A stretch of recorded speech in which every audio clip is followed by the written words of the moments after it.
सभी ब्राह्मण बंधुओं को प्रणाम। आज़ादी के बाद ब्राह्मणों का धीरे धीरे आर्थिक रूप से, राजनीतिक रूप से, सामाजिक रूप से कमज़ोर होना शुरू हुआ। आज़ादी के पहले के समय में देखेंगे हम तो उस समय पूर्व काल से अगर जो देखते हैं तब जो पता चलता है कि अधिकांश क्या ब्राह्मण जो वो शिक्षक थे, आचार्य थे और गुरुकुल थे उनके। धीरे धीरे ब्राह्मणों की एकता खंडित होती गई। उसी क्रम में ब्राह्मणों की आर्थिक, सामाजिक और जो राजनीतिक प्रतिष्ठा भी खंडित होती चली गई, खंड खंड में बढ़ती चली गई। वर्तमान समय में हालात ये हैं कि जो भी देश के टॉप स्कूल हैं या आपके शहर के जो टॉप स्कूल हैं, उन स्कूलों में ब्राह्मण बच्चों की संख्या 1% से भी कम है। मतलब साफ है कि आप में जागरूकता की कमी आई है। आप अच्छी शिक्षा नहीं ले पा रहे या नहीं दिला पा रहे अपने बच्चों को। उसके जो टॉप स्कूल हैं उनकी फ़ीस ज़्यादा है, यानी कि आप अगर फीस की वजह से नहीं दिला पा रहे तो आप आर्थिक रूप से कमज़ोर हैं, ये साबित होता है। और आज अगर ये स्थिति है कि आपके बच्चे अच्छे स्कूलों में शिक्षा नहीं पा रहे, तब जो आप ये तय मानिए कि अगली पीढ़ी और ज़्यादा भयानक त्रासदी झेलेगी, क्योंकि वो और ज़्यादा आर्थिक रूप से कमज़ोर है। ब्राह्मणों को का सबसे ज़्यादा फोकस इस बात पर होना चाहिए कि हम किस तरह जो ब्राह्मण समाज की जो सामाजिक, आर्थिक, राजनीतिक जो प्रतिष्ठा खोई है उसे कैसे हासिल करें। ब्राह्मण राष्ट्रपति रहे, प्रधानमंत्री रहे, चीफ मिनिस्टर रहे, आज के हालात हैं ये जो धीरे धीरे आप जो पतन के रास्ते पर बढ़ रहे हो। आप जो आपके अंदर एक लीडरशिप की क्वालिटी थी वो आपके अंदर खत्म होती जा रही। आज आप याचक हो, आप एक टिकट के लिए याचना कर रहे हो। और किन से कर रहे हो? जो कल तक पंडित जी पानी लागू करते थे, वो उन लोगों से आप याचना कर रहे हैं। वजह क्या है कि आपने अपने समाज के आर्थिक, सामाजिक और राजनीतिक वजूद को खो दिया। आपने शिक्षा जो आपका सबसे महत्वपूर्ण हथियार था वो आप में धीरे धीरे कम हो गया।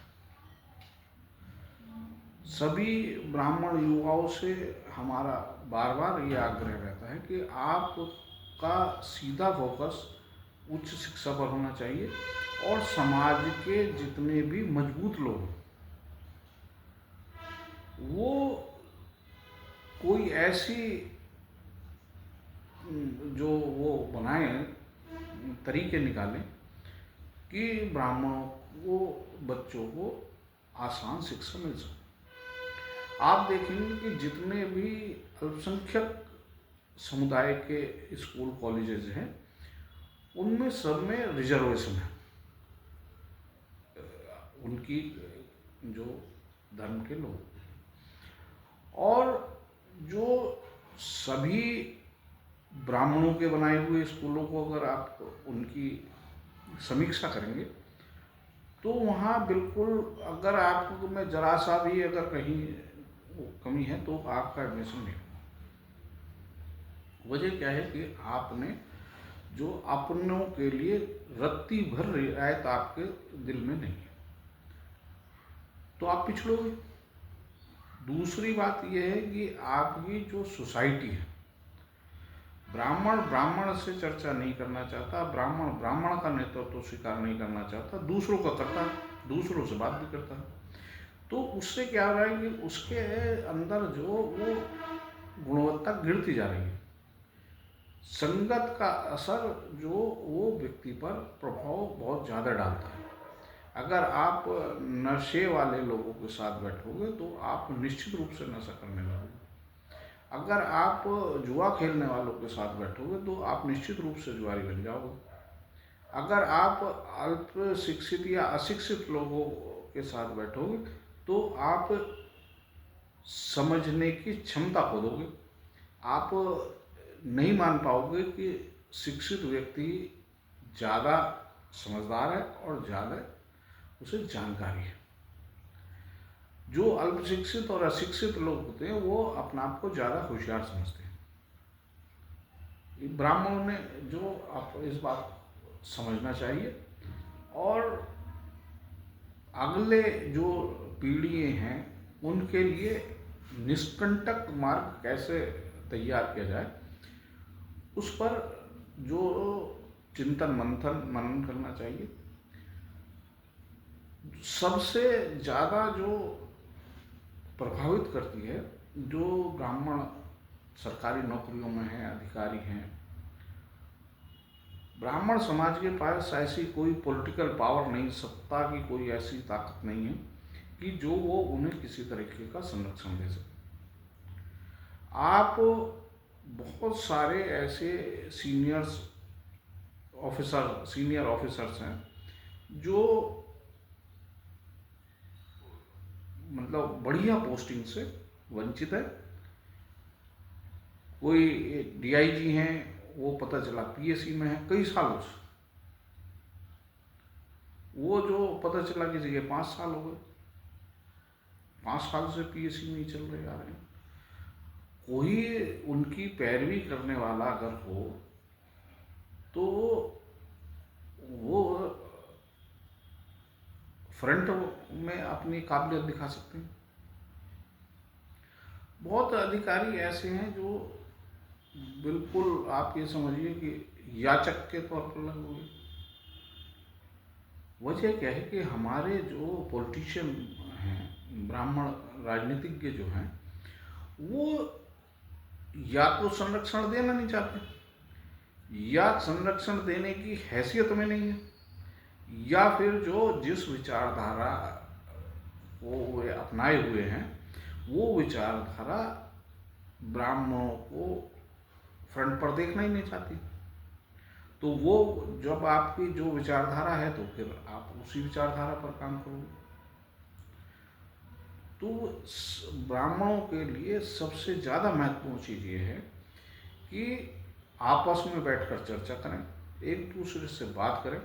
नेतृत्व तो आपको दूसरे का भी स्वीकार करना है, अपना कर लो भाई। आप जो अगर समाजवादी में हैं तो आप अखिलेश यादव जी का नेतृत्व तो स्वीकार करोगे ना, बसपा में हो तो मायावती जी का नेतृत्व तो स्वीकार करोगे, बीजेपी में हो तो योगी मोदी जी और शाह साहब का नेतृत्व तो स्वीकार करोगे ना।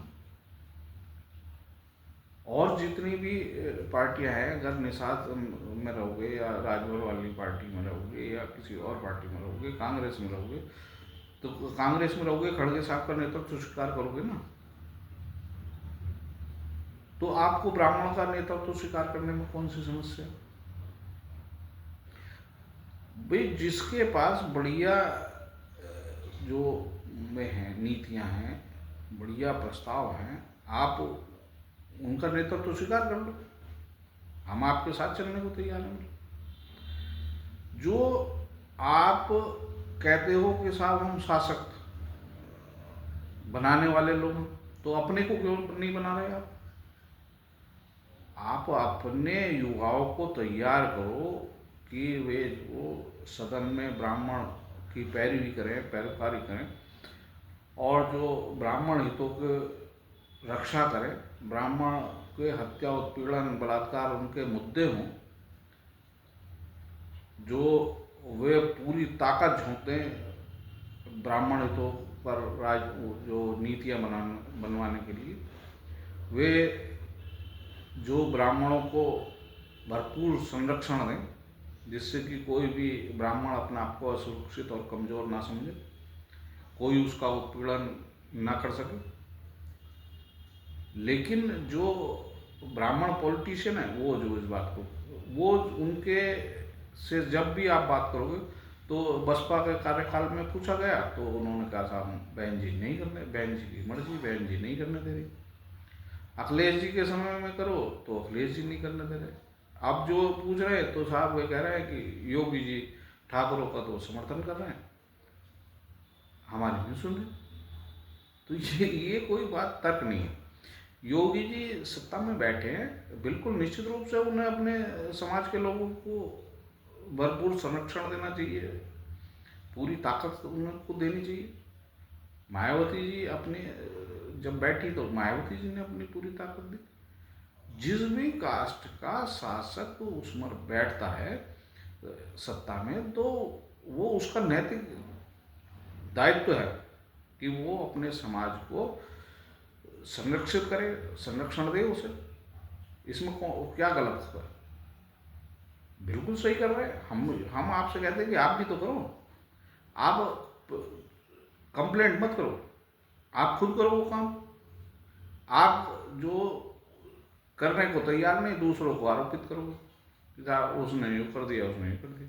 आप करो ना, ब्राह्मणों का वोट लेकर आप सदस्य बने हो सदन के, तो आपका जिम्मेदारी है, आप अपने दायित्व का निर्वहन करें। ये सभी लोगों को समझना हो।